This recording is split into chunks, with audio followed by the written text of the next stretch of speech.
Good morning everyone. आओ यार, दोनों साथ में दोस्त है ना। चलिए, हाँ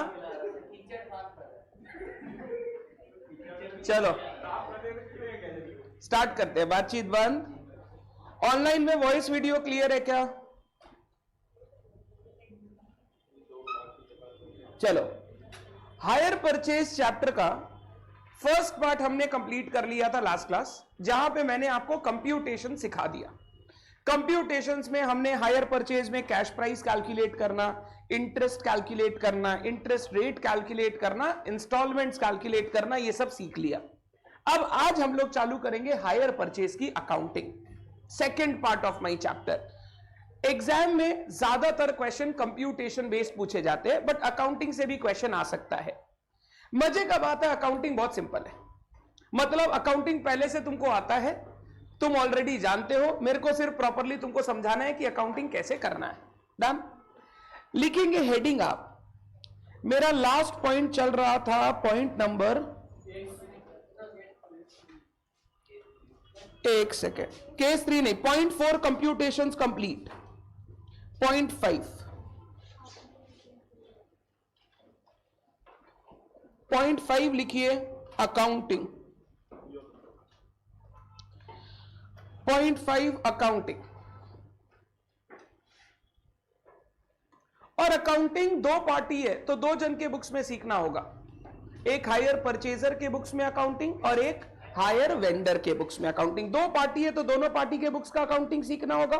तो हम लोग जब अकाउंटिंग पढ़ेंगे, हम लोग पढ़ेंगे दो पार्टीज के बुक्स में, in the books of hire purchaser and in the books of hire vendor. Done. Before I start accounting का ज्ञान, जर्नल एंट्रीज तुमको दिखाऊं उससे पहले सुनना ध्यान से। हम लोग जब भी हायर परचेज की अकाउंटिंग करेंगे ना, हम लोगों को अकाउंटिंग का एक कॉन्सेप्ट बहुत अच्छे से पहले समझना होगा। उस कॉन्सेप्ट का नाम मैं लिखता हूं, शायद मैंने कभी आपके साथ क्लास में बोला हो, सब्सटेंस ओवर फॉर्म। कि जब भी हम लोग अकाउंटिंग करते हैं, हम लोग हमेशा सब्सटेंस ऑफ द ट्रांजैक्शन को उसके लीगल फॉर्म के ऊपर रखते हैं। सब्सटेंस मतलब रियलिटी, एक्चुअल में जो हुआ है उसके हिसाब से अकाउंटिंग करेंगे। लीगल उसका कुछ भी हो, उससे मेरे को मतलब नहीं है। यानी अगर कोई ट्रांजैक्शन में मैं देख रहा हूं, जिस तरीके से ट्रांजैक्शन को डिजाइन किया गया है वो अलग दिख रहा है, बट जो एक्चुअली उस ट्रांजैक्शन में हो रहा है वो कुछ अलग हो रहा है, तो जब मैं अकाउंटिंग करूंगा किसके हिसाब से करूंगा? जो हो रहा है उसके हिसाब से, जिसको हम लोग रियलिटी या ट्रुथ बोलते हैं। क्योंकि हम लोग हमेशा अकाउंट्स बना के लोगों को इंफॉर्मेशन कौन सी प्रोवाइड करना चाहते हैं? True and fair view. अगर ट्रू एंड फेयर व्यू देना है तो आपका ट्रांजैक्शन भी ट्रुथ के हिसाब से रिकॉर्ड होना चाहिए, फॉर्म के हिसाब से रिकॉर्ड नहीं होना चाहिए। Before you start learning the accounting for hire purchase, you'll have to understand the concept of substance over form. तो नाम देखना, substance over form, मतलब कौन ऊपर रहेगा? सब्सटेंस ऊपर रहेगा, कौन नीचे रहेगा? फॉर्म नीचे रहेगा। मतलब अगर किसी ट्रांजैक्शन का लीगल फॉर्म और उसका ट्रुथ अलग अलग है, तो अकाउंटिंग हमेशा किसके हिसाब से करोगे? ट्रुथ के हिसाब से करोगे, लीगल फॉर्म को तुम इग्नोर कर देना। अब देखो हायर परचेज में हो क्या रहा है। हायर परचेज ट्रांजैक्शन में हम लोग सीखे कि यहां पर हम लोग एसेट आज ले लेंगे हायर वेंडर से, हां, उसका पेमेंट करेंगे धीरे धीरे इन इंस्टॉलमेंट्स, और जिस दिन हम फाइनल इंस्टॉलमेंट का पेमेंट करेंगे, एसेट का लीगल ओनरशिप भी हमारे ऊपर ट्रांसफर हो जाएगा। मतलब जिस दिन आपने ट्रांजैक्शन में इंटर किया, उस दिन लीगल ओनरशिप आपको नहीं मिलेगी, परचेजर को नहीं मिलेगी। लीगल ओनरशिप किसके पास है? वेंडर के पास। लीगल ओनरशिप आपको तभी दी जाएगी एसेट की जब आप पूरा पेमेंट कर दो। यही है, इसको बोलते हैं लीगल फॉर्म, कि लीगल वे में क्या दिख रहा है। बट तुम मेरे को एक बात बताओ, अगर तुमने एक एसेट परचेज किया है, तो एसेट के ऊपर कंट्रोल तुम्हारा रहेगा या वेंडर का? कंट्रोल का मतलब होता है एसेट को कैसे यूज करना है, कौन डिसाइड करेगा? हम। एसेट को कैसे, एसेट का जितना भी रिस्क है, रिस्क वो भी किसका होगा? मेरा। एसेट का जितना भी रिवॉर्ड है, जो भी उससे प्रोडक्शन होगा, जो भी सेल होगा, जो भी कमाई होगा, वो किसका है? मेरा है। अकाउंट्स बोलता है कि लीगली तो आज के दिन एसेट का ओनर वेंडर है, बट इन सब्सटेंस एसेट के सारे रिस्क और रिवॉर्ड पहले ही दिन हायर परचेजर को मिल गए, क्योंकि hire purchaser as per the agreement जैसे चाहे वैसे एसेट को यूज कर सकता है, वेंडर उसको मना नहीं कर सकता। हां, कुछ रेस्ट्रिक्शन वो लगा सकता है, जैसे सेल मेरे से पूछे बिना मत करना, सेल करोगे तो जो पैसा आएगा पहले मेरा पैसा चुकाना, उसके बाद अपने पास पैसा रखना, एसेट को किसी को ट्रांसफर मत करना, एसेट को किसके अंडर गिरवी मत रखना, थोड़ा बहुत रेस्ट्रिक्शन वो लगा सकता है, बट मोटा मोटी 99.99% राइट्स एसेट को यूज करने का किसके पास रहेगा? परचेजर के पास। हाँ या ना? अगर सारा राइट्स परचेजर के पास है तो भला ही लीगल ओनरशिप ना हो मेरे पास, बट मैं इन सब्सटेंस एसेट का ओनर हूं, क्योंकि उसके रिस्क और रिवॉर्ड कौन बेनिफिट लेगा? आपने कभी सेल्स ऑफ गुड्स एक्ट पढ़ा है? सेल्स ऑफ गुड्स एक्ट में आपने सीखा होगा ओनरशिप ट्रांसफर कब मानते हैं? जब रिस्क एंड रिवॉर्ड्स ट्रांसफर हो जाए, और यहां पे risk and rewards transfer first day पर हो रहा है। लीगल ओनरशिप भले ही बाद में आ रही है, बट एसेट का रिस्क रिवॉर्ड सारा किसके पास है? परचेजर के पास। तो मेरा concept of substance over form ये बोलता है कि भला ही लीगल ओनरशिप बाद में आ रही हो, बट क्योंकि एसेट की इन सब्सटेंस ओनरशिप मेरे पास है, हायर परचेजर पहले ही दिन एसेट को अपनी बुक्स में एसेट बोल के रिकॉर्ड करेगा। मतलब जो वो एसेट खरीद रहा है उसको वो अपना एसेट बोल के दिखाएगा। लीगल ओनरशिप अकाउंट्स में इंपॉर्टेंट नहीं है। हो सकता है, जैसे मैं एग्जांपल ले रहा हूं, ये प्रॉपर्टी है, ठीक, मान ले ये प्रॉपर्टी का ओनर मेरे पापा है, बट मेरे पापा ने क्या किया, एक एग्रीमेंट बनाया और एग्रीमेंट के तहत एसेट की सारी राइट्स मेरे को ट्रांसफर कर दी। बोला अविनाश नवीन क्लासेस इस जगह को जैसे यूज करना चाहे कर सकता है, मेरा कोई भी इंटरफेरेंस नहीं रहेगा। भला ही ओनरशिप पापा के पास हो, बट तुम सोचना बिजनेस वाइज सारा राइट्स तो मेरे पास है, रिस्क रिवॉर्ड मेरे पास है, अगर सब कुछ मेरे पास है, खाली लीगल पेपर पे नाम नहीं है, उससे मेरे को कोई फर्क नहीं पड़ता। अकाउंट्स हमेशा चलता है सब्सटेंस ओवर फॉर्म, जो बोलता है सत्य ऊपर है, लीगल फॉर्म चाहे कुछ भी हो, हमको उससे मतलब, क्योंकि पहले ही दिन से एसेट आ गया परचेजर के पास, परचेजर उसको जैसे चाहे यूज कर सकता है, जैसे चाहे वो रिस्क रिवॉर्ड ले सकता है। तो हम लोग बोलेंगे ownership in substance is with the purchaser and not with the, खाली लीगल पेपर में वेंडर ने अपना नाम लिख रखा है, ताकि परचेजर अगर पेमेंट करने से मना करे तो मेरे पास एक राइट है कि हम उससे एसेट वापस, तो खाली उतना ही राइट वेंडर के पास है, अदरवाइज बाद बाकी सारी राइट्स किसके पास है? परचेजर। अगर सारी राइट्स परचेजर के पास है तो एसेट को रिकॉर्ड भी कौन करेगा? परचेजर रिकॉर्ड करेगा। जब आप हायर वेंडर ट्रांजैक्शन में इंटर करोगे ना, हायर परचेजर पहला दिन एसेट खरीदने की अकाउंटिंग करेगा और हायर वेंडर पहले दिन एसेट बेचने की अकाउंटिंग करेगा। वेंडर बोलेगा मैंने एसेट बेच दिया है परचेजर को, बस लीगल ओनरशिप अपने पास रखी है, ताकि अगर वो पेमेंट करने से मना करे तो हम उससे एसेट वापस ले सके। तो सबसे पहले यह समझना है कि लीगल ओनरशिप आओ या ना आओ, हम लोग बोलेंगे परचेजर ने एसेट खरीद लिया और वेंडर ने एसेट बेच दिया।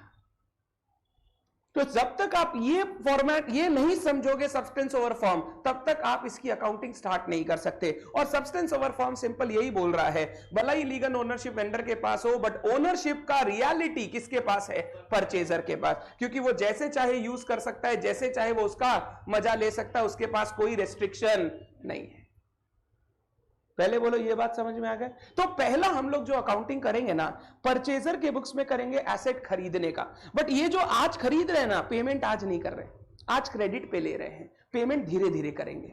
और वो जो बेच रहा है ना, क्रेडिट पे सेल कर रहा है और उसको भी पैसा धीरे धीरे मिलेगा।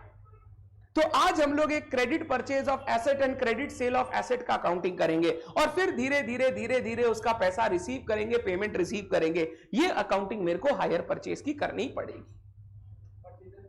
परचेजर और सेलर दोनों के बुक्स में। पहला हो गया परचेज सेल ऑफ एसेट, दूसरा हो गया फिर उस लोन का रीपेमेंट। तो हम लोग पहले purchase sale of asset record करेंगे, फिर लोन का रीपेमेंट रिकॉर्ड करेंगे। और मेरे को लगता है एसेट की अकाउंटिंग, लोन की अकाउंटिंग बचपन से आप ऑलरेडी जानते हो, बस मैं एक बार याद दिलाऊंगा तो आपको सारा चीज याद आ जाएगा। मतलब जो भी अकाउंटिंग सिखाऊंगा ऐसा कुछ नहीं होगा जो तुमको पहले से पता नहीं होगा। हर जर्नल एंट्री तुमको पहले से पता होगा, थोड़ा सोचोगे तो तुम ही आंसर कर दो। थोड़ा सोचना ताकि इजी हो जाए, तुमको जर्नल लर्न ना करना पड़े। पहले बोलिए सब्सटेंस ओवर फॉर्म क्लियर है? लिखे इतनी सी बात, हेडिंग दो अकाउंटिंग के नीचे सब्सटेंस ओवर फॉर्म और नीचे लिखो if substance of a transaction, substance के ब्रैकेट में लिखना ट्रुथ या reality of a transaction is different from its legal form. If substance of a transaction is different from its legal form, the accounting shall always be done. Accounting shall always be done on the basis of, बोलो, on the basis of substance. मेरे लिए हमेशा substance is more important than the form.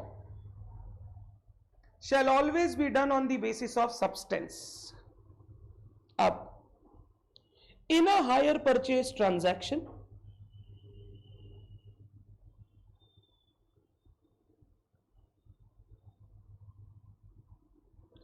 Legal form क्या है? Ownership of the asset is with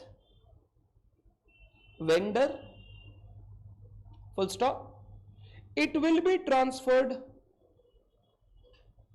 only on payment of, बोलो, last instalment. जब तक आप सारा पेमेंट नहीं करते ओनरशिप ट्रांसफर नहीं होगी. क्या यही लीगल फॉर्म है? वो उसमें हो जाता, तो उसमें तो लीगली भी वही है, तो उसमें सब्सटेंस ओवर फॉर्म सोचना ही नहीं है, उसमें तो यही अकाउंटिंग पहले से कर लो. यहां पे थोड़ा सोचना पड़ता है कि क्यों सर परचेज रिकॉर्ड कर रहा है, अभी तो ओनरशिप आया ही नहीं. नॉर्मली बच्चा क्या समझता है, एसेट को तब रिकॉर्ड करो जब ओनरशिप आए. ओनरशिप से मेरा मतलब होता है रिस्क रिवॉर्ड आ जाए. लीगल ओनरशिप आए नहीं आए उससे मेरे को मतलब नहीं है. Full stop. सब्सटेंस क्या है ट्रांजैक्शन का? Substance, risk and reward related to the asset gets transferred to the buyer या purchaser at the, बोलो, beginning. Substance है, risk reward पहले ही दिन ट्रांसफर हो चुका है. ओनरशिप लीगल वाला ही लास्ट में आए कोई फर्क नहीं पड़ता, बट इन सब्सटेंस एसेट का सारा रिस्क रिवॉर्ड पहले ही दिन परचेजर के पास आ जाता है. तो अगर सब्सटेंस ये है तो मेरे को बताओ, hire purchaser shall record purchase of asset and hire vendor shall record, बोलो क्या, सेल ऑफ एसेट ऑन, कब, डे 1. आपको एकदम लास्ट ओनरशिप ट्रांसफर होने का वेट नहीं करना है, पहले ही दिन आप परचेज सेल रिकॉर्ड कर लो. लीगल आया या नहीं आया, बट मेरे पास इन सब्सटेंस ओनरशिप पहले ही दिन आ गया. अगर ओनरशिप पहले ही दिन आ गया तो मैं ओनरशिप रिकॉर्ड कर सकता हूं, एसेट रिकॉर्ड कर सकता हूं.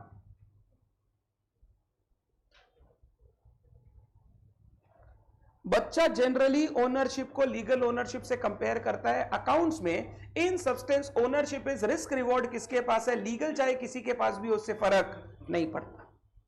मेरे पापा वाला एग्जाम्पल, उन्होंने ये प्रेमाइसेस मेरे को दिया और बोला नवीन क्लासेस जैसे यूज करना चाहे वैसे कर सकता है. तो उन्होंने मेरे को पूरा का पूरा राइट्स ट्रांसफर कर दिया. तो अब ये प्रॉपर्टी मैं अपनी बैलेंस शीट में दिखा सकता हूं, क्योंकि इसका सारा रिस्क रिवॉर्ड किसके पास है, मेरे पास है. भले ही लीगल ओनरशिप पापा के पास हो. पापा बोला लीगल ओनरशिप तेरे को ट्रांसफर नहीं करेंगे, कोई दिन तुम मेरे को छोड़ के गया तो तेरे को यहां से निकाल देंगे. पापा बोले लीगल ओनरशिप हम रखेंगे, बट अभी तुमको यूज करने का सारा राइट दे रहे हैं, तुमको कुछ टेंशन लेने का दरकार नहीं है. समझ गए बात को? डन.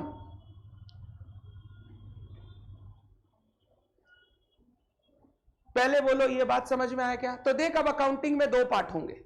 पहला part purchase of asset, sale of asset. दूसरा पार्ट लोन का रीपेमेंट. लोन का रीपेमेंट आप जानते हो 2 पार्ट में होता है. पहले हम लोग डाउन पेमेंट देते हैं, फिर इंस्टॉलमेंट देते हैं. इंस्टॉलमेंट के अंदर क्या रहता है, इंटरेस्ट जुड़ा हुआ रहता है. यही तो होता है. अब देखो उसकी अकाउंटिंग हम लोग सीखते हैं. आइए जर्नल एंट्रीज लिखे.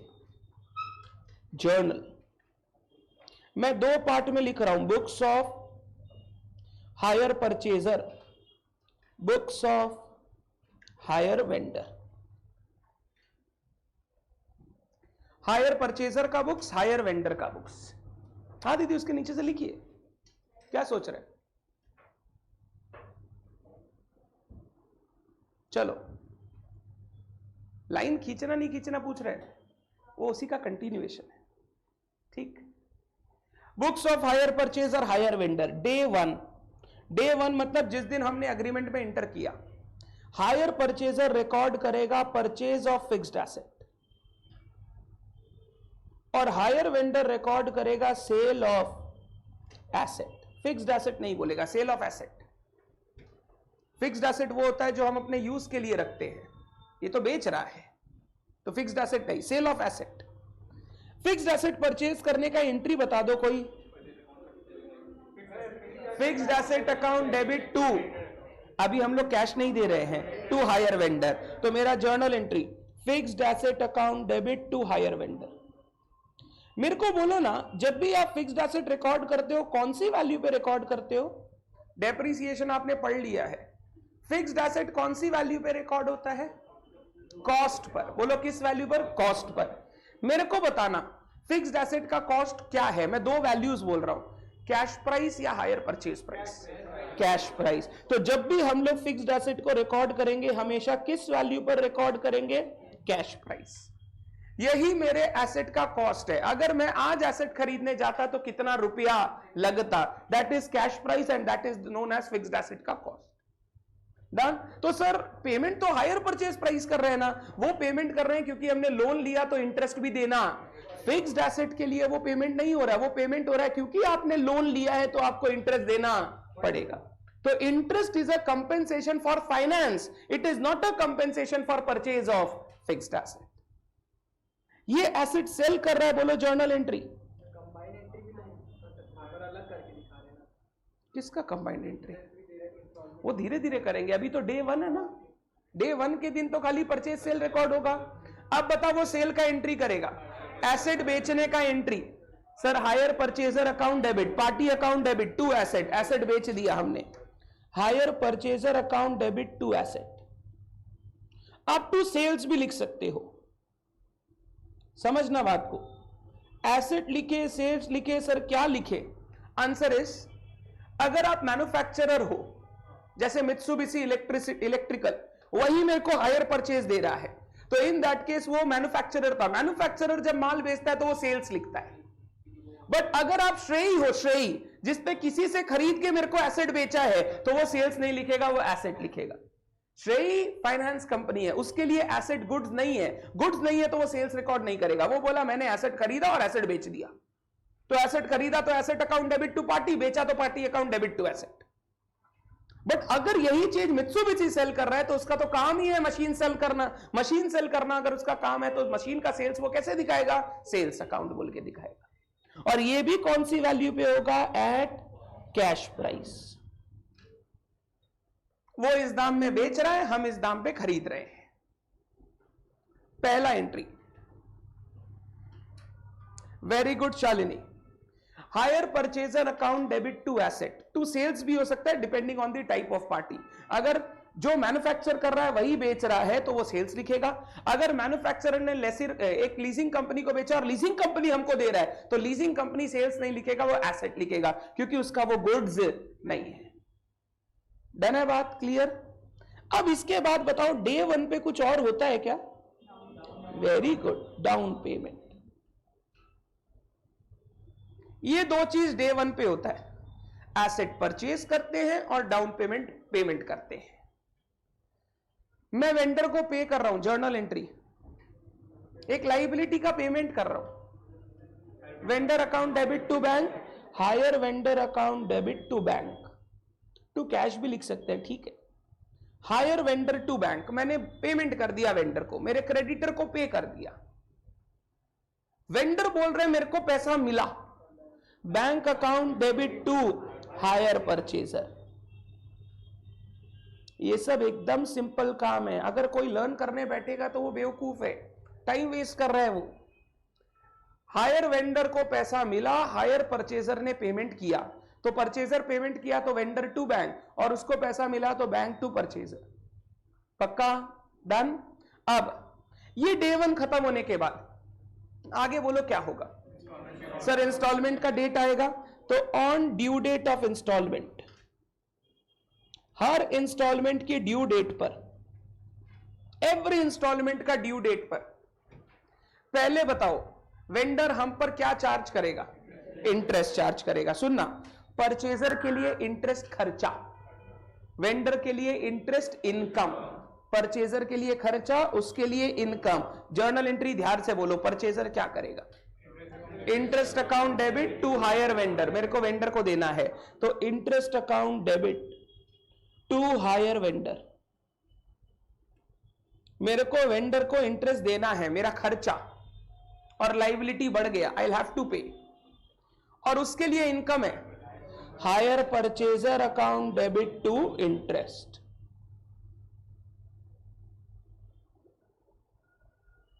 Higher purchaser to interest.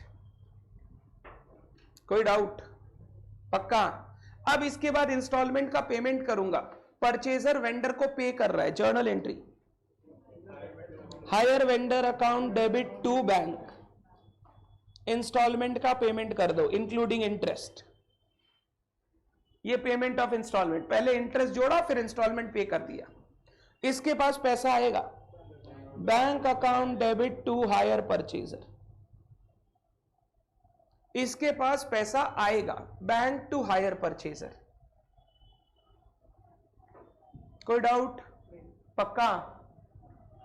ये हर इंस्टॉलमेंट में, अब सुन, ये एंट्री ना first year, second year, third year, fourth year हर साल होगा, बट सेम एंट्री होगा, खाली उस पीरियड का इंटरेस्ट और इंस्टॉलमेंट का अमाउंट आते जाएगा, अमाउंट चेंज होगा, एंट्री विल रिमेन सेम। कोई डाउट? एकदम सिंपल। लास्ट, अब फिक्स्ड एसेट है तो डेप्रिसिएशन चार्ज करेगा। डेप्रिसिएशन वगैरह हम लोग कब चार्ज करते हैं? अरे ईयर एंड। चलो डेप्रिसिएशन बोलो, एसेट कौन रिकॉर्ड किया है? परचेजर, तो डेप्रिसिएशन भी यही चार्ज करेगा, depreciation account debit to fixed asset, ये अपने एसेट पर डेप्रिसिएशन चार्ज करेगा, वेंडर कुछ नहीं करेगा। और last, income expenses transferred to PL, साल के एंड में इनकम एक्सपेंस पीएल पे चला जाएगा। ध्यान से बताना, परचेजर के बुक्स में क्या है? इनकम्स की एक्सपेंसेस, एक्सपेंस कौन कौन से एक्सपेंस है जो पीएल में जाएंगे? इंटरेस्ट और depreciation. Journal entry, PL account debit खर्चा टू इंटरेस्ट टू डेप्रिसिएशन, ये सारा खर्चा पीएल में ट्रांसफर कर देगा। PL account debit to interest to depreciation. और वेंडर के बुक्स में बोलो क्या है? इनकम है इंटरेस्ट का, इंटरेस्ट इनकम पीएल में जाएगा, journal entry, interest account debit to PL. हो गया अकाउंटिंग समाप्त। डन डना डन। टफ की इजी, दो चीज की अकाउंटिंग कर रहे हैं, ध्यान से देखो तो, एक तो फिक्स्ड एसेट की अकाउंटिंग डेप्रिसिएशन के साथ, और एक लोन का रीपेमेंट का अकाउंटिंग। पहले लोन लिया, कुछ डाउन पेमेंट किया, बाद बाकी इंटरेस्ट जोड़ के धीरे धीरे इंस्टॉलमेंट्स पेमेंट किया। तो दो चीज का अकाउंटिंग हो रहा है, purchase sale of fixed asset and दूसरा लोन का। और लोन का अकाउंटिंग, फिक्स्ड एसेट का अकाउंटिंग आप ऑलरेडी जानते हो। लोन लेते हैं तो जर्नल एंट्री होता है bank account debit to loan for example, फिर उस पे इंटरेस्ट चार्ज करते हैं, interest account debit to loan, repayment करते हैं loan account debit to bank. तो मैंने भी यही किया, interest to hire vendor to bank, interest to hire vendor to bank, interest जोड़ते जाएंगे और पेमेंट करते जाएंगे। अब देख, अभी तक जितने क्वेश्चन किए सब में इंस्टॉलमेंट्स एनुअल थे, बट हम लोग सीखे इंस्टॉलमेंट्स हाफ ईयर भी हो सकता है, क्वार्टर भी हो सकता है, कुछ भी हो सकता है। अगर हाफ ईयरली इंटरेस्ट हुआ, मतलब ये वाला एंट्री साल में पता है कितनी बार होगा? 2 बार। 6 महीने का इंटरेस्ट जोड़ेंगे, पेमेंट करेंगे, फिर 6 महीने का इंटरेस्ट जोड़ेंगे, पेमेंट करेंगे। क्वार्टरली होगा तो 4 बार, 3 महीने का इंटरेस्ट जोड़ा, पेमेंट, फिर 3 महीना जोड़ा, पेमेंट, एंड सो ऑन होते जाएगा। एग्जाम में टू कीप थिंग्स सिंपल हमेशा वो एनुअल इंस्टॉलमेंट देते हैं, ताकि ज्यादा अकाउंटिंग का चक्कर ना हो। सबसे टफ से टफ अगर आ गया तो बोलेगा हाफ ईयरली। तो उसमें कुछ नहीं करना, 6 महीने का ब्याज जोड़ के पेमेंट कर, फिर 6 महीने का ब्याज जोड़ के पेमेंट कर और आगे बढ़। क्लियर है क्या बात? पक्का यहां तक डन? 2 बार दिखाना पड़ेगा क्योंकि डेट्स अलग अलग है, एक 30 जून एक 31 दिसंबर, तो 30 जून का अलग दिखाना पड़ेगा और 31 दिसंबर का अलग दिखाना पड़ेगा। बोलिए अकाउंटिंग क्लियर है सबको? कर लेंगे हम लोग। क्या ऐसा कोई जर्नल एंट्री है जिसको याद करना पड़े? बस खाली सीक्वेंस याद रखो। और सीक्वेंस कहां से याद रहेगा पता है? वो डायग्राम। एसेट खरीदा, डाउन पेमेंट किया, फिर हर इंस्टॉलमेंट में इंटरेस्ट जोड़ा, पेमेंट किया, इंटरेस्ट जोड़ा, पेमेंट किया, वो चलता रहेगा। और डेप्रिसिएशन फिक्स एसेट पर चार्ज कर। तो नॉर्मल सीक्वेंस पता रखो, अपने आप सारा काम हो जाएगा। ये लास्ट जो 2 एंट्री मैंने किया, ये सब कब होगा? ईयर एंड पे। ये सब कोई क्वार्टरली हाफ ईयरली नहीं होता, ये दोनों एंट्री हमेशा ईयर एंड पे। ठीक, डन। आइए क्वेश्चन देखते हैं हम लोग। Page number 158 question 8। Page 158 question 8।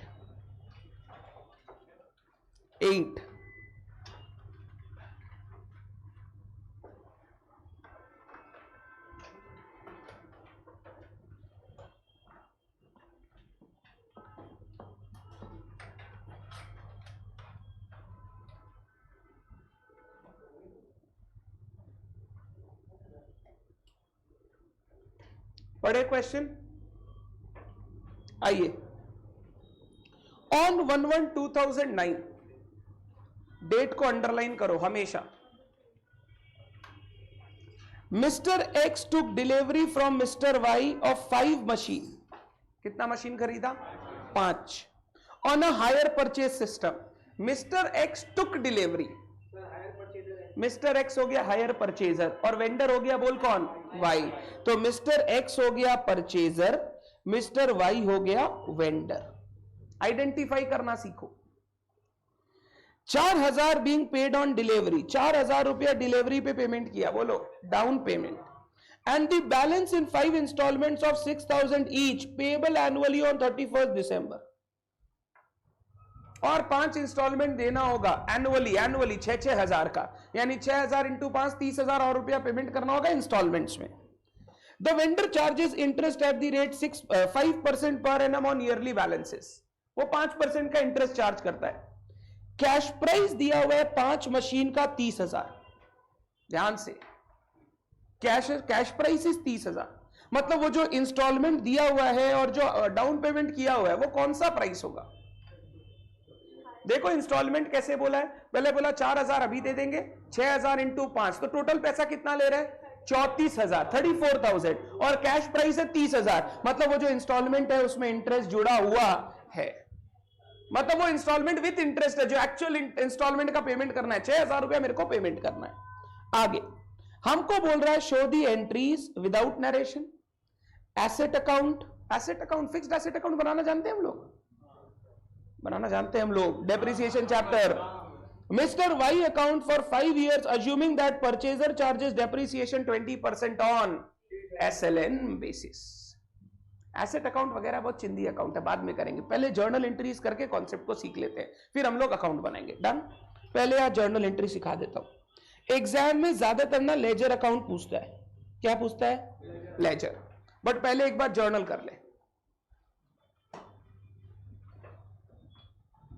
Last वाला इंटरेस्ट किस कारण है? अरे वो इंटरेस्ट पीएल में जा रहा है, खर्चा इनकम ईयर एंड पे पीएल में जाता है। हम लोग को करना है जर्नल। किसी की बुक्स में बोला है क्या in the books of this? नहीं, देख जैसे बोला है ना asset account mister Y account, asset account mister Y account किसकी बुक्स में बनेगा? एक्स की बुक्स में। मतलब ये सब कुछ एक्स की बुक्स में करने बोल रहा है, समझ रहे हैं? वो जो बोल रहे हैं ना, जैसा question so journal entries asset account Y account, तो मतलब ये किसके लिए बोल रहा है? वो एक्स के लिए बोल रहा है। तो मतलब हमको सब कुछ किसकी बुक्स में करना है? एक्स की बुक्स में। In the books of x.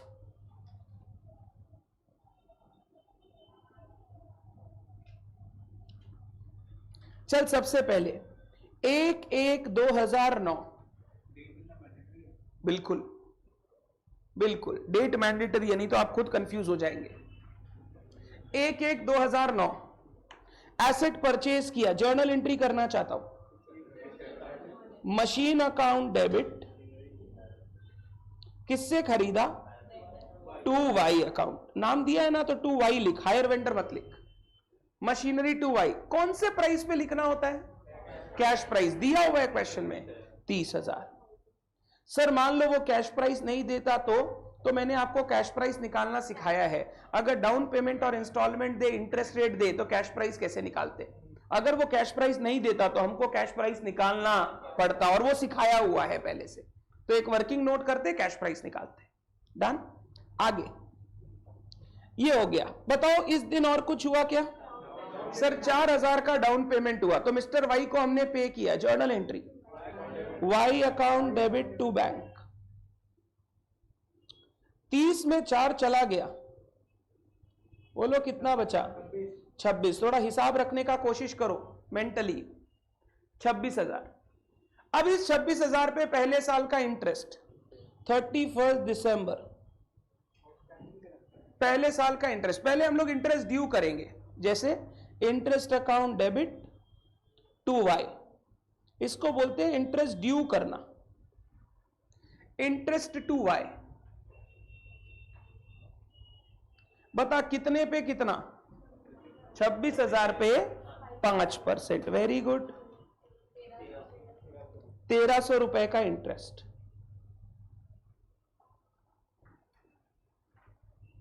तो 26,000 पे 1,300 जुड़ गया, 27,300। अब बोलो पेमेंट कितना करना है?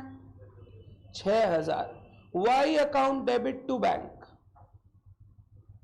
6,000 का पेमेंट हो गया, तो मैं माइनस कर दिया 6,000, बचा 21,300। जो टेबल बना रहे थे याद है, उसको कैलकुलेटर पे कीजिए। 6,000 पेमेंट कर दिया तो बचा 21,300। 26,000 पे 5% ब्याज जोड़ा और उससे 6,000 पेमेंट कर दिया, तो बचा 21,300।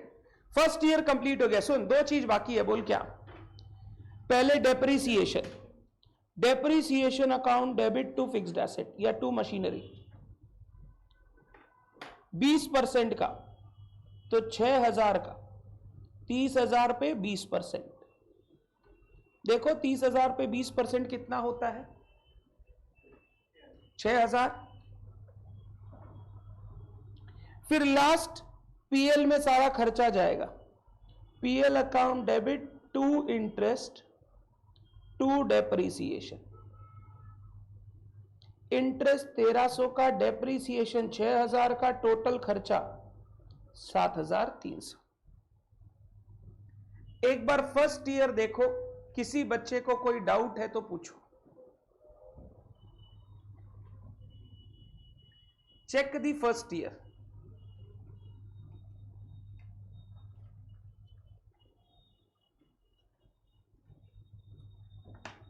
कोई डाउट? पक्का?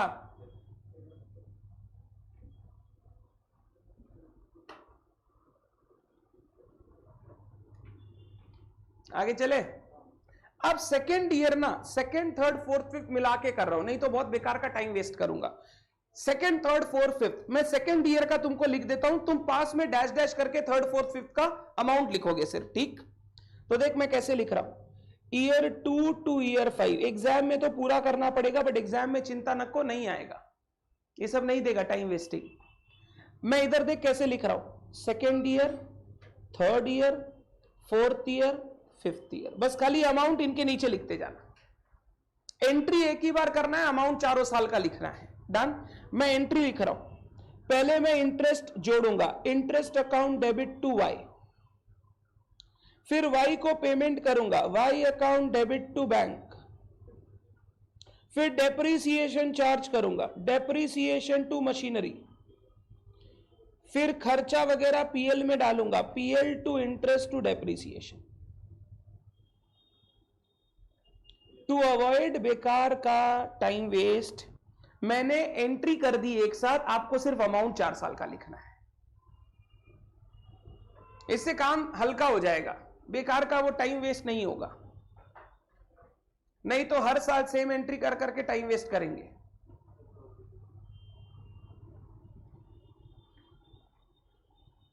आराम से ये एंट्री लिखो। सेकेंड ईयर में मैं हेल्प कर देता हूं, इसके बाद तुम देखना।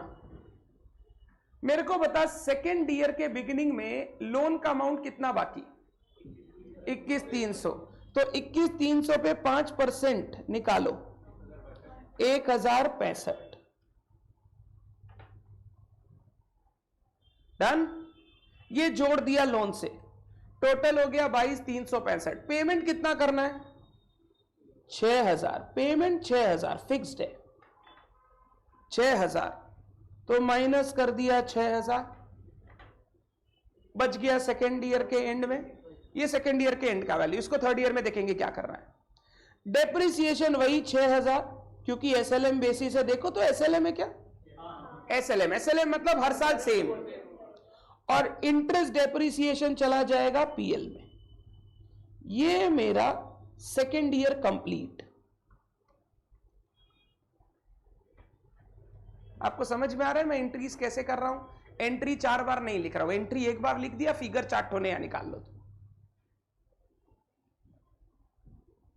अब तुम आराम से थर्ड ईयर का इंटरेस्ट निकालो। पहले वैल्यू निकाल लेना, बैलेंस कितना बचा है लोन का? लोन का बैलेंस बचा है 16,365। अच्छे से निकालो। थर्ड, फोर्थ, फिफ्थ, 3 साल का तुमको करना है।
इंस्टॉलमेंट इक्वल है, डेप्रीसिएशन भी हर साल इक्वल है, तो ये दोनों कॉलम तो ऐसे ही फिल हो गया।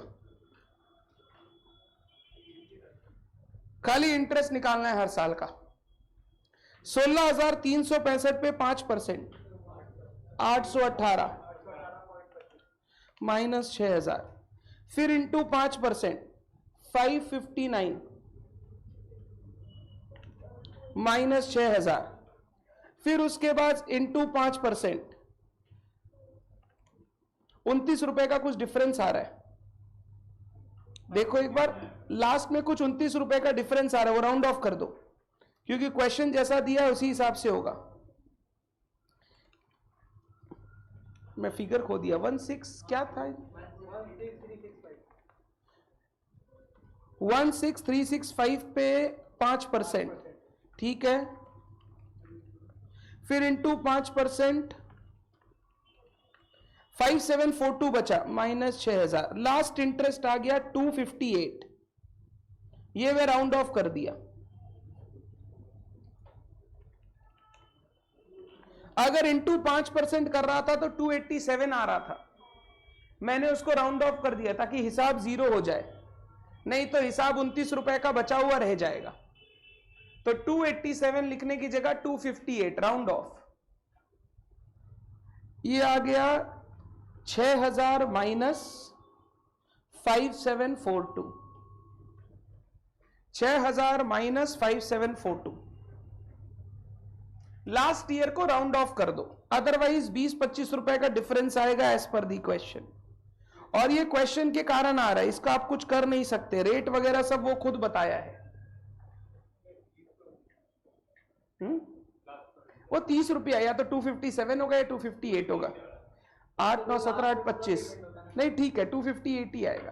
तुम अगर इधर 560 लिया है तो बात अलग है। हाँ, तो उसके कारण वो डिफरेंस आ रहा है। चलेगा, कोई प्रॉब्लम नहीं है। आप एक बार चेक करो, कुछ नहीं, खाली लोन पे ध्यान दो।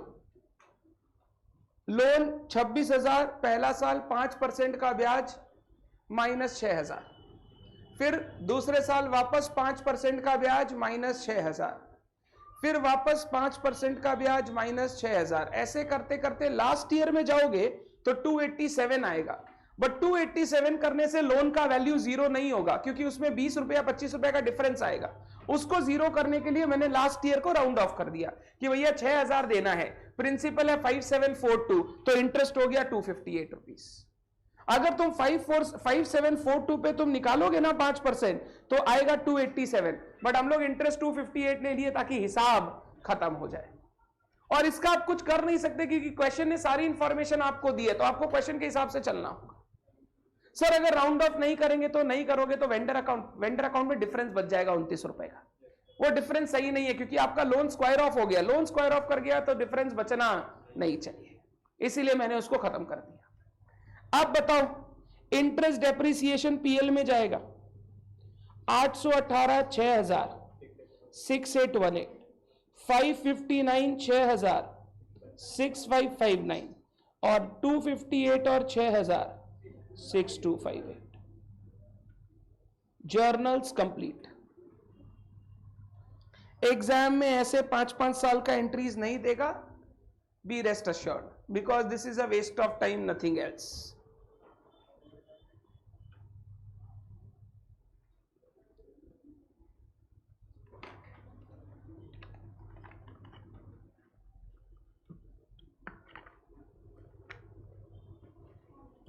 बोलिए, ठीक है, डन।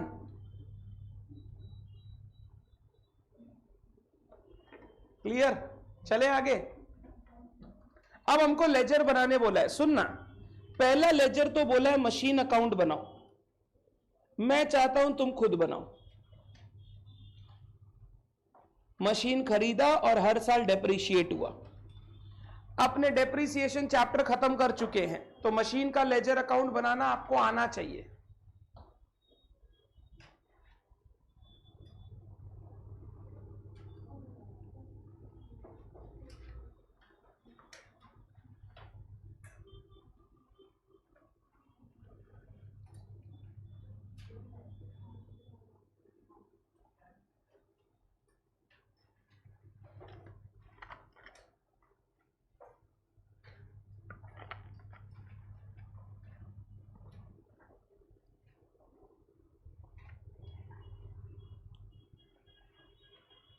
एंट्री जर्नल देख के भी कर सकते हो लेजर में, बट मैं बोलूंगा उससे अच्छा सोच के करो।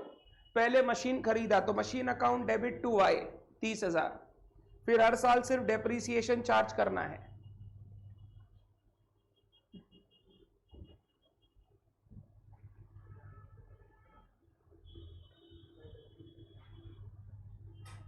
पहले परचेज किया तो 2y लिख,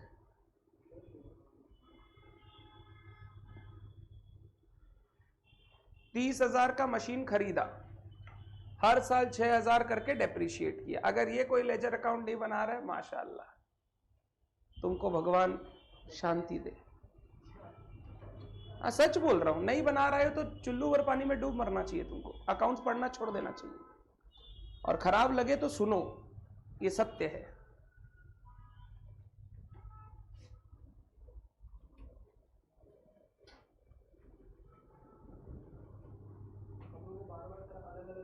बिल्कुल, हर साल अलग अलग, हर साल अलग अलग, जैसे सीखे हैं।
वो सब आते जाएगा, जैसे आपने मशीन अकाउंट बनाया, बट अगर क्वेश्चन हायर परचेज का है तो वो सब नहीं देगा। अगर मशीन सेल हो रहा है तो सेल करने का एंट्री आप जानते हो क्या कर रहा है, वो सब सेम जैसे आपने डेप्रिसिएशन चैप्टर में सीख रखा है। चल, अब नेक्स्ट अकाउंट तुमको बनाना है वाई अकाउंट। वाई मेरा क्रेडिटर है, क्रेडिटर, हमने उससे लोन ले रखा है एसेट के लिए। वाई अकाउंट क्रेडिटर है, बनाओ अकाउंट।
अगर इंटरेस्ट जोड़ोगे तो क्रेडिटर बढ़ेगा, क्रेडिटर बढ़ेगा, लायबिलिटी बढ़ेगा तो क्रेडिट होगा, क्रेडिट, लायबिलिटी क्रेडिट होगा बाई इंटरेस्ट।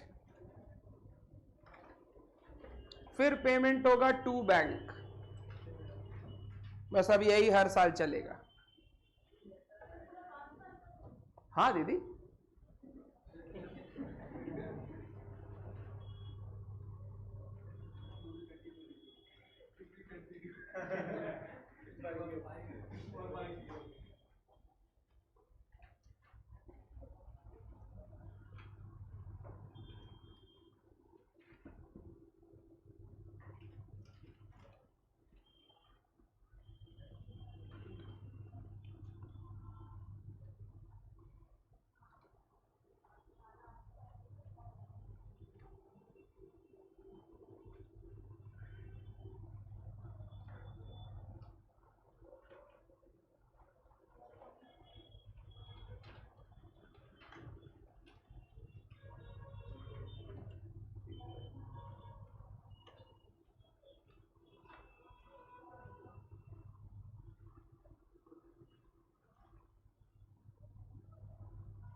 यहां पर देखो इंटरेस्ट बहुत इजीली समझ में आएगा तुमको। 26,000 पे 5% निकाला हुआ है तो भी वापस निकालो। 26,000 पे 5% 1,300। पेमेंट करेंगे टू बैंक 6,000 तो बचेगा 21,300। देखो फर्स्ट ईयर में 21,300 बचा क्या, फिर सेकेंड ईयर वापस 21,300 से कहानी चालू। अब इसके ऊपर 5% 1065। अब इसका पेमेंट करेंगे टू बैंक 6,000 बचेगा 16,365।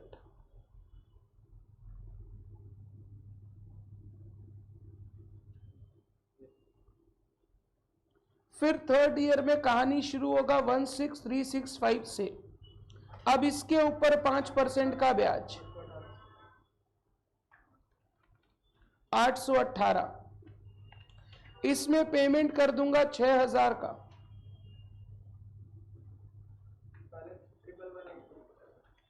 बैलेंस बचेगा 11183।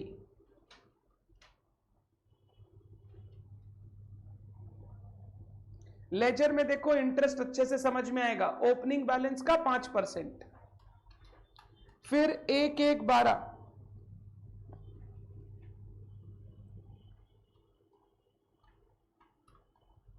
अब इसके ऊपर इंटरेस्ट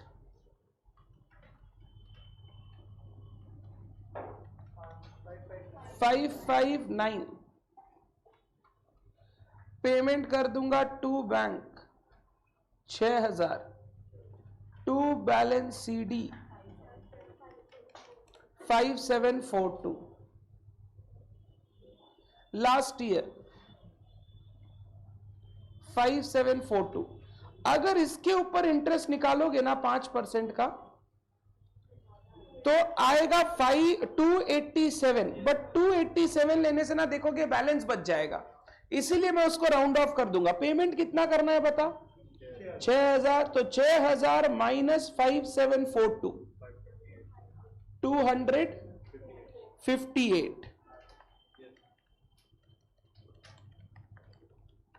258, ये राउंड ऑफ कर दिया। नहीं राउंड ऑफ करूंगा तो 29 रुपए का बैलेंस दिखेगा तुमको, जबकि अब कुछ बाकी नहीं है, मैंने सब पेमेंट कर दिया, इसीलिए राउंड ऑफ करते हैं। जो जर्नल में राउंड ऑफ किया वो बात अब समझ में आया? एग्जाम में ये लेजर पूछा जाएगा, और लेजर में कुछ नहीं किया, इंटरेस्ट जोड़ा पेमेंट किया, इंटरेस्ट जोड़ा पेमेंट किया, इंटरेस्ट जोड़ा पेमेंट किया। क्रेडिटर पर इंटरेस्ट जोड़ोगे तो क्रेडिटर बढ़ जाएगा, क्रेडिट कर दो, फिर पेमेंट करोगे तो क्रेडिटर कम हो जाएगा, डेबिट कर दो। तो इंटरेस्ट जोड़ते गए क्रेडिट साइड में और पेमेंट करते गए डेबिट साइड में। लास्ट वाला इंटरेस्ट को राउंड ऑफ कर दिया ताकि मेरा 6,000 का बैलेंस होके खत्म हो जाए, कुछ बचे नहीं तो बेकार का 29 रुपया बचेगा जिसको राइट ऑफ करना होगा अलग से। तो इसीलिए मैंने लास्ट में इंटरेस्ट को ही बैलेंस कर दिया। कुछ नहीं, यही करना है। ये नहीं करोगे तो 29 रुपया बैलेंस बचेगा तो गंदा दिखाई देगा। क्या बोल रहे? 26,000? नहीं, आपको मशीन खरीदा हुआ और डाउन पेमेंट दिया हुआ तो दिखाना पड़ेगा, वो तो दिखाना पड़ेगा ना कि मशीन खरीदा और डाउन पेमेंट किया।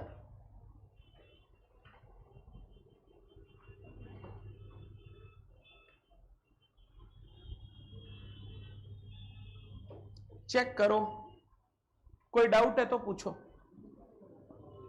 ये अकाउंट बनाने आएगा एग्जाम में,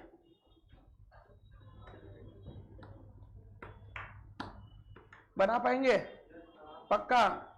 अब सुनना, अगर हायर वेंडर के बुक्स में बोलता एक्स अकाउंट बनाओ, वाई के बुक्स में एक्स अकाउंट, वेंडर के बुक्स में इसी का एकदम ऑपोजिट होता।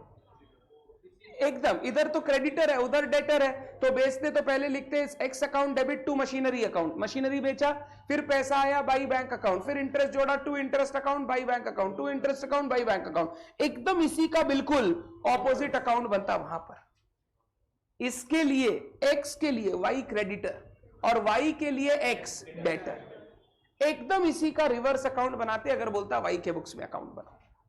इसीलिए एग्जाम में कभी नहीं पूछता कि एक्स के बुक में भी बनाओ और वाई के बुक में भी बनाओ, दोनों में कोई एक पूछेगा, या तो बोलेगा परचेजर के बुक्स का अकाउंटिंग कर दो या बोलेगा वेंडर के बुक्स का अकाउंटिंग कर दो।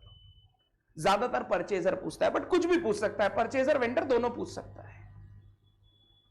यहां तक ठीक है? पक्का एवरीवन? कोई डाउट नहीं? Next question, question 9।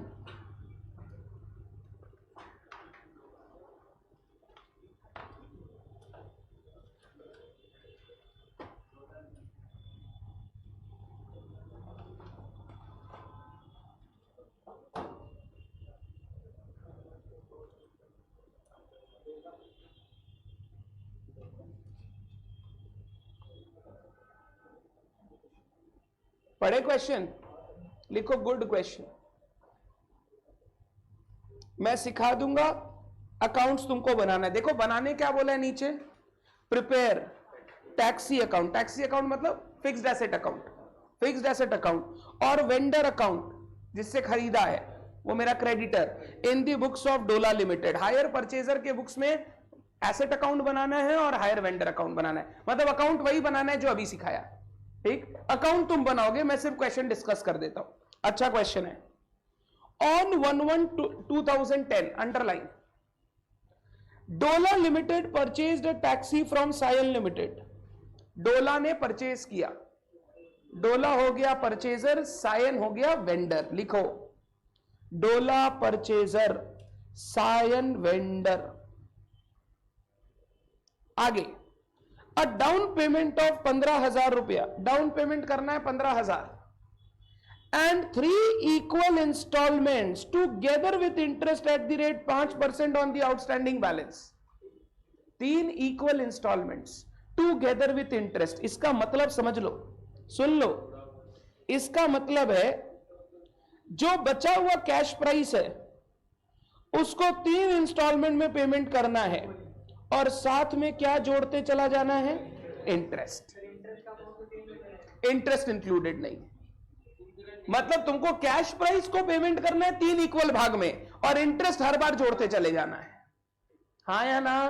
तो मतलब इंस्टॉलमेंट का टोटल वैल्यू पूछोगे तो मैं बोलूंगा ये, बट अगर उसमें प्रिंसिपल का भाग बोलोगे तो मैं बोलूंगा प्रिंसिपल तीनों में इक्वल है। टूगेदर विथ इंटरेस्ट का मतलब इंटरेस्ट जोड़कर, तो पहले बोला 3 equal installment together with interest, मतलब जो बचा हुआ कैश प्राइस है वो 3 इक्वल भाग में पेमेंट होगा और इंटरेस्ट हम जोड़ते चले जाएंगे। आगे देख क्या बोला, the amount of last installment was 15,750। ध्यान से,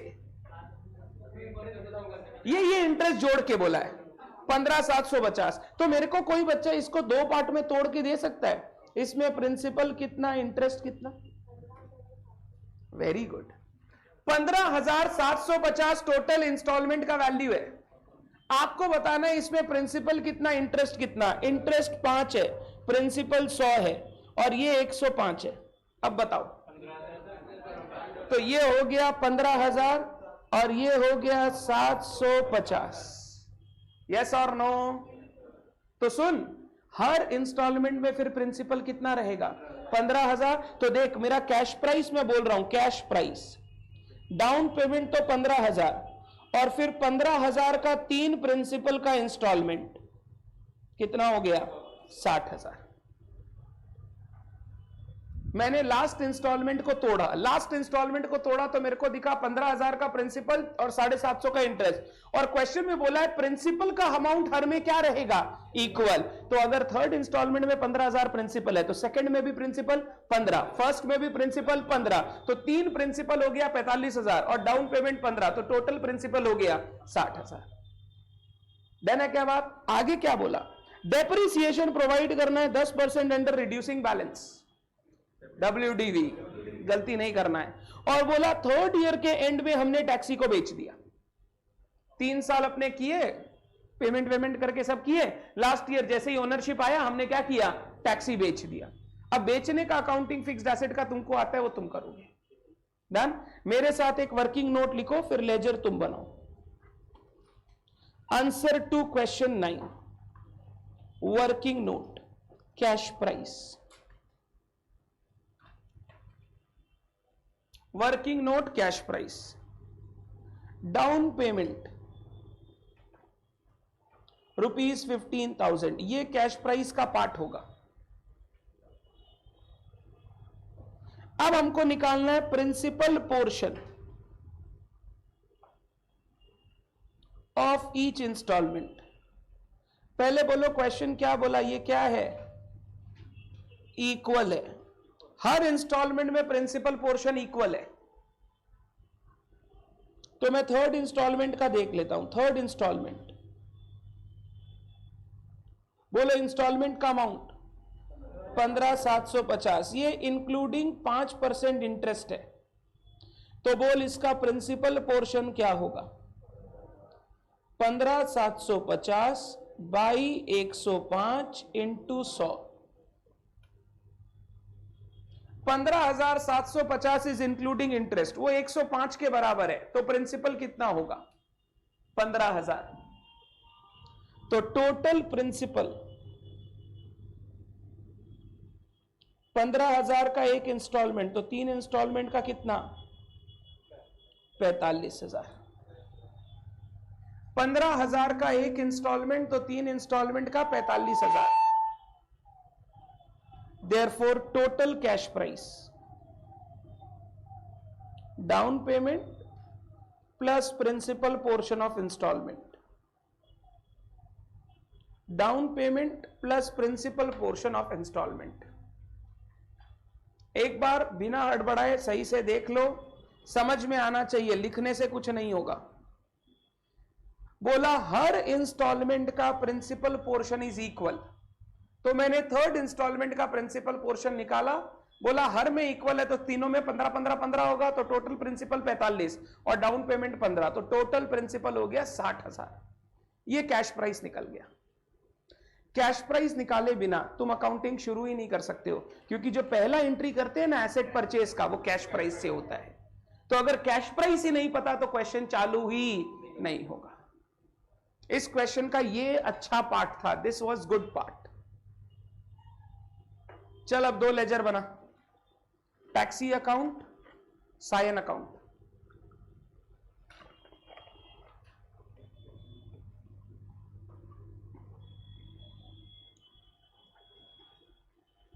पहला एंट्री टैक्सी परचेज किया, फिर दोनों अकाउंट को अलग अलग बना, पहले टैक्सी का कंप्लीट कर ले, फिर सायन कंप्लीट कर ले। पहला एंट्री दोनों में होगा, उसके बाद दोनों अलग अलग चलेगा, दोनों का एक दूसरे से कोई रिलेशन नहीं, टैक्सी और सायन का। तो टैक्सी परचेज किया, journal entry taxi to Sion. अब तुम करो खुद से।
एसेट हमेशा कौन सी वैल्यू पे रिकॉर्ड होगा? Cash price.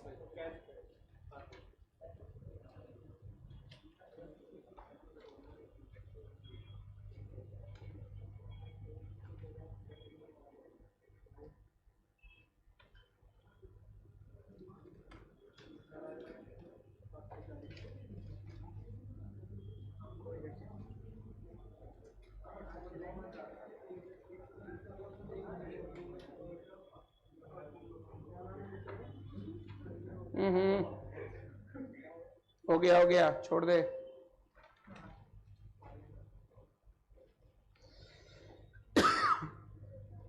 अब मैं एसेट बेच रहा हूं, कितने में बेच रहा हूं रे? तो बाई बैंक 25,000, एंड जो डिफरेंस है वो कहां चला जाएगा? पीएल में 18,740। क्वेश्चन बोला हमने सेल कर दिया, इसीलिए मैंने सेल करने की एंट्री पास कर ली। Bank account debit, PL account debit to taxi.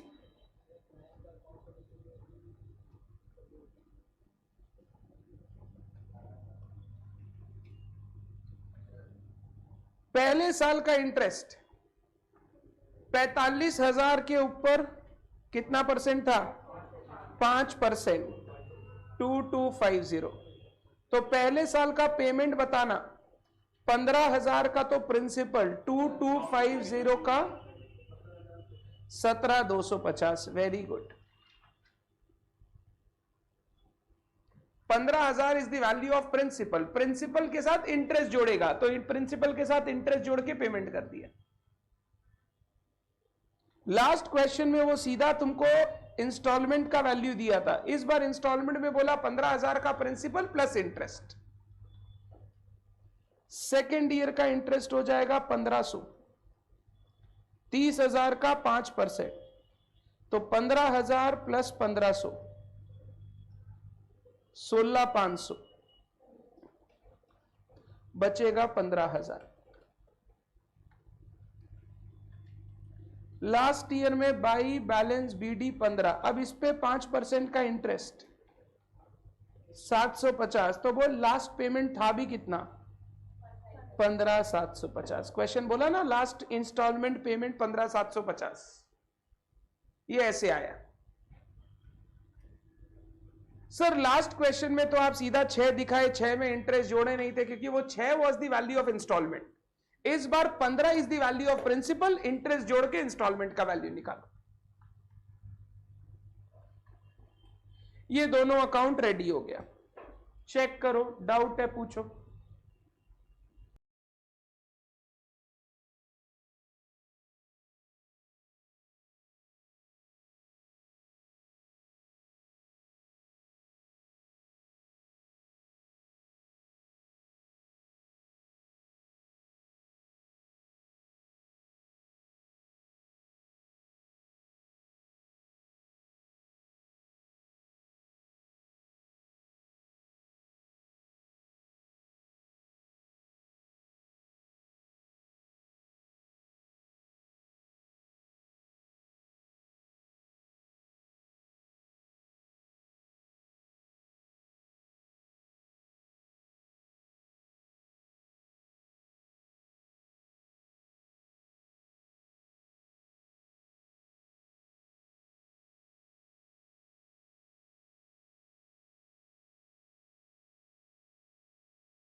बिल्कुल, डेट्स आपको लिखना होगा।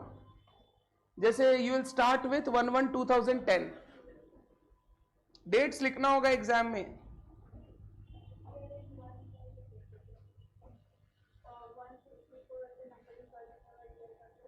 नहीं, अगर वो क्वेश्चन नहीं दिया हुआ रहेगा क्वेश्चन में ईयर, तो फिर वैसे करो। जब क्वेश्चन में डेट दिया हुआ है, use dates.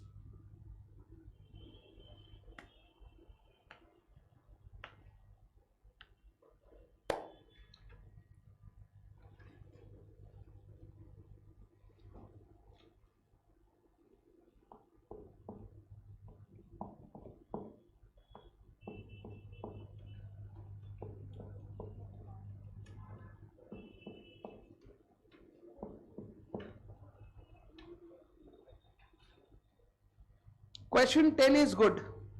I want you to try this at home.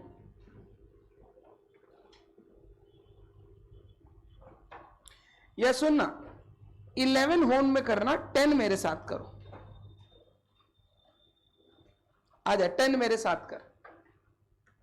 मैं चाहता हूं तुम क्वेश्चन पढ़ो, उसके बाद एक वर्किंग नोट करो इंटरेस्ट कैलकुलेशन का. क्वेश्चन पढ़ो और इंटरेस्ट कैलकुलेशन का वर्किंग नोट करो. मैंने तुमको सिखाया था लास्ट क्लास में. उसके बाद लेजर अकाउंट बनाओ इन the books of Gupta. Gupta है ही नहीं कोई. इन the books of Sen.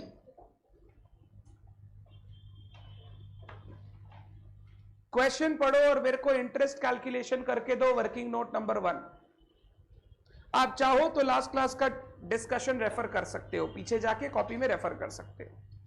But try it everyone.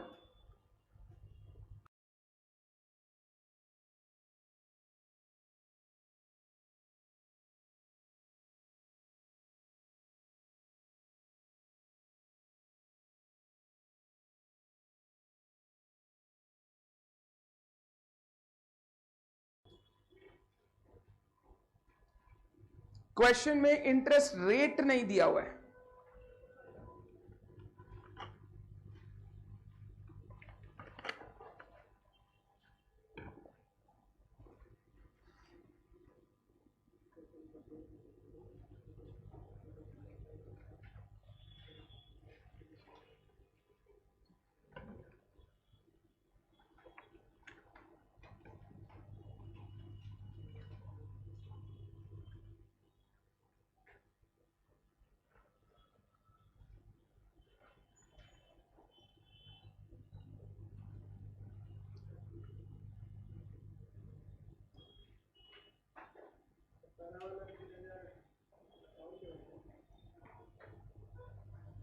हाँ, पहला 3,000 डाउन पेमेंट है.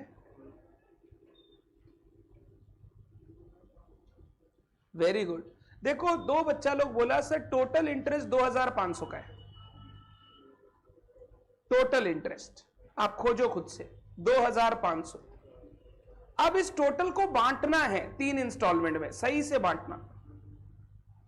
लास्ट क्लास में केस 2 पढ़ाया था, केस 3.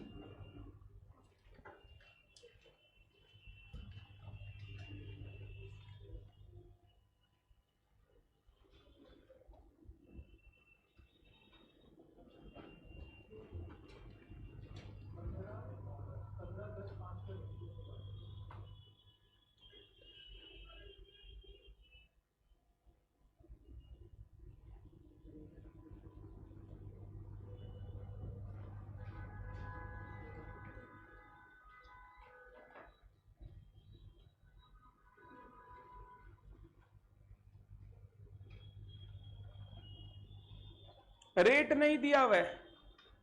सीखे थे इंस्टॉलमेंट्स का वैल्यू आउटस्टैंडिंग निकालो और उसकी रेशियो में बांट दो. तो पहला साल टोटल कितने का इंस्टॉलमेंट बाकी? 15,000. मैं इंस्टॉलमेंट पूछ रहा हूं. 15,000. Second year 10,000. Third year 5,000. तो अब 15,000, 10,000, 5,000 की रेशियो में इंटरेस्ट को बांट दो. करो और फिर लेजर भी खुद बनाओ. 1-2 क्वेश्चन करो, नहीं तो हाथ नहीं बैठेगा. इसके बाद वाला जो टॉपिक है रीपोजेशन, दैट इज इंपॉर्टेंट. बट ये वो नहीं सिखा पाऊंगा जब तक तुमको बेसिक अकाउंटिंग नहीं आएगा. तो 2,500 रुपए का इंटरेस्ट है. 15,000, 10,000, 5,000 की रेशियो में बांट दो. जिन्होंने लास्ट क्लास नहीं किया वो करोगे तो ये दिख जाएगा. तो मैं वर्किंग नोट कर रहा हूं. Question 10 working note. Interest in each instalment.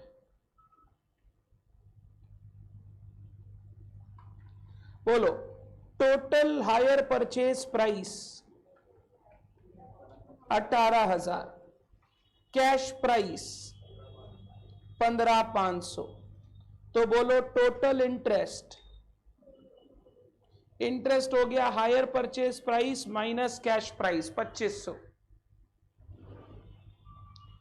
This interest shall be distributed या divided in 3 installments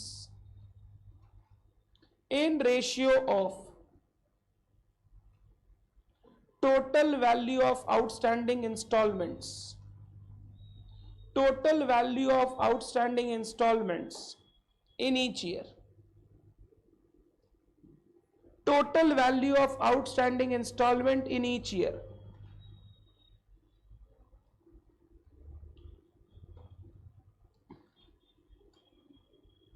पहला साल टोटल इंस्टॉलमेंट कितना बाकी है? 15, फिर 10, फिर 5.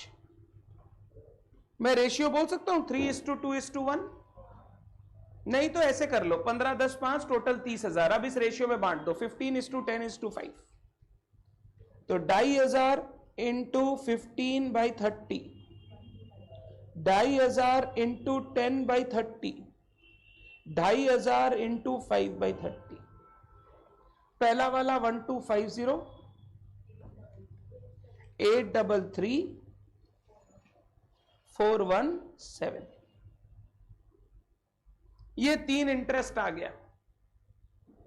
ये लास्ट क्लास में सिखाया था आपको.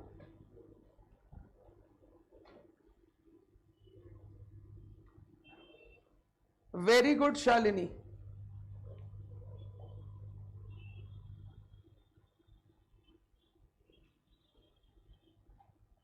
हर्ष, वो लास्ट इंस्टॉलमेंट का काम था लास्ट क्वेश्चन में, ताकि आप प्रिंसिपल पोर्शन कैलकुलेट कर सको कि इंस्टॉलमेंट्स के अंदर प्रिंसिपल पोर्शन कितना है. चलो लेजर बनाओ, ट्राई करो खुद से वापस. जब तक पूरा सही नहीं बनाने लग जाओ घसते रहो.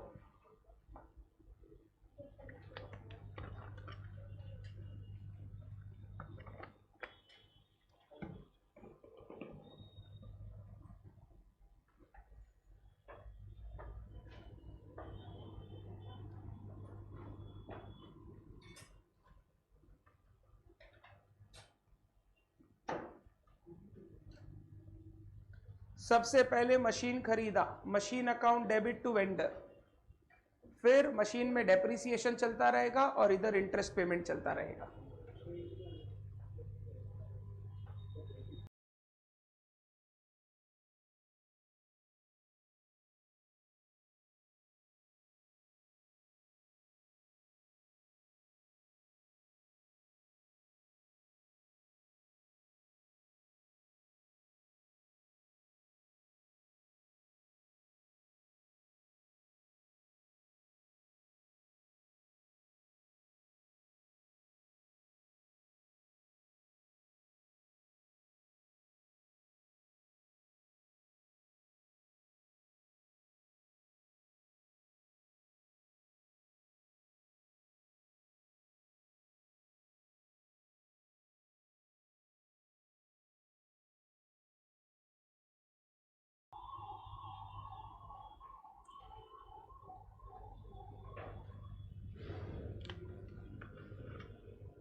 डेप्रिसिएशन 10% WDV है और कितने साल तक बनाना है? 3 साल, जितने पीरियड का एग्रीमेंट है.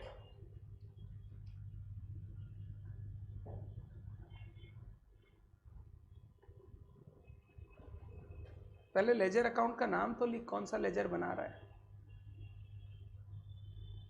और मशीनरी अकाउंट में भाई मशीनरी, कुछ भी चल रहा ना जीवन में। बोलो कैसे सिखाए हम, बताओ। तुम लोग मेरा एक दिन पेशेंस का बांध तोड़ देगा। अगर तुम लोग इस लेवल पे आके एक मशीन अकाउंट विद डेप्रिसिएशन नहीं बना पा रहे हैं, सॉरी टू से तुम लोग सीएमए बनने लायक नहीं है। मुंह पे बोल रहे हैं हम, किसी को खराब लगे तो लगे, सीएमए बनने लायक नहीं है। ये कोर्स तुम्हारे लायक नहीं है, या कोर्स ऐसा है कि तुम्हारे जैसे ही बच्चे इसमें पढ़ेंगे। दोनों में एक बात है, अगर तुम एक मशीन अकाउंट नहीं बना पा रहे हो या फिर हम पढ़ाने लायक नहीं है, दोनों में एक है। 11 चला गया, 12 चला गया, फाउंडेशन चला गया, इंटर में पहुंच गए। एक मशीन अकाउंट अगर हम लोग सिर्फ डेप्रिसिएशन के साथ, चलो 10 मशीन होती, 10 डेप्रिसिएशन होता, 5 सेल होता तो दिक्कत होता। एक मशीन अकाउंट बनाना है डेप्रिसिएशन के साथ, वो बच्चे लोग गलत बना रहे हैं तीसरे क्वेश्चन में जाके भी। लैक ऑफ फोकस है लाइफ में।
बिल्कुल हर्ष, आपको वेंडर अकाउंट भी बनाना है।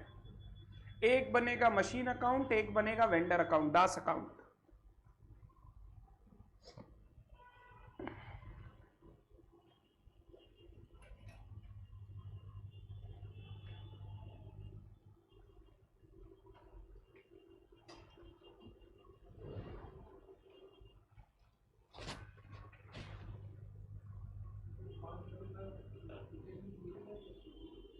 क्या इंटरेस्ट इंक्लूडिंग है? वो टोटल हायर परचेज प्राइस है।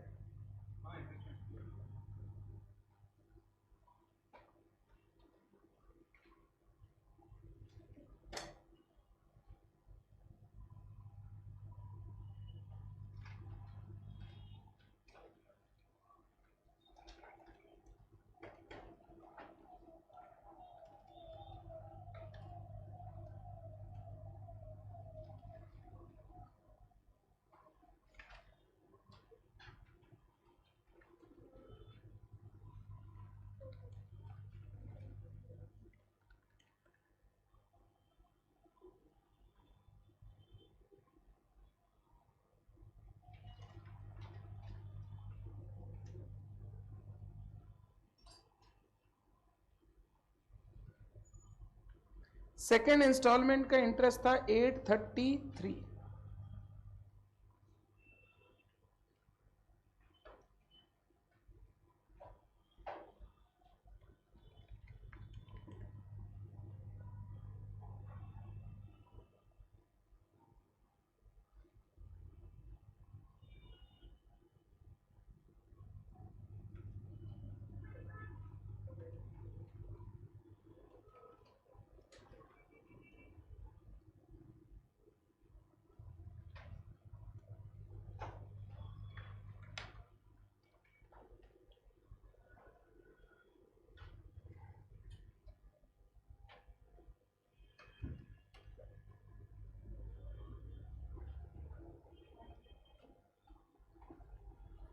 मशीन अकाउंट में कुछ नहीं है, सबसे पहले आ जाएगा टू दास 15,500, फिर बाई डेप्रिसिएशन पहला साल 10% 1550, फिर उसके बाद सेकेंड ईयर का डेप्रिसिएशन 1395, थर्ड ईयर का 1256, माइनस करते जाइए।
आज का एक होमवर्क रहेगा, क्वेश्चन नंबर क्या दिया था मैंने, 11।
प्रैक्टिस के लिए होमवर्क लिखो।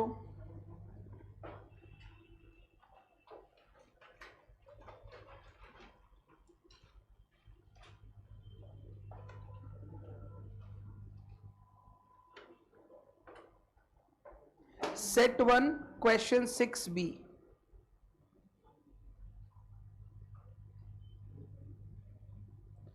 New NTP June 23, June 23 MTP set 1 question 6B।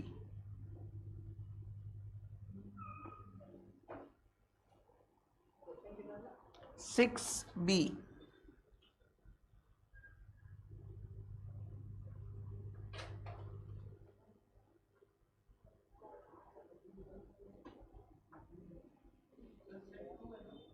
Set 1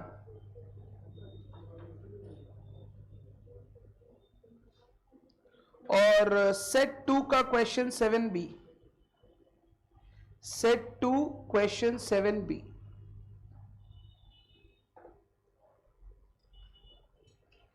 set 2 का क्वेश्चन 7B,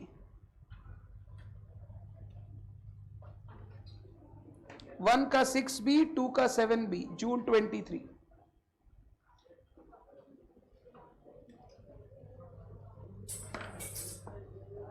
आज के लिए सिर्फ इतना ही।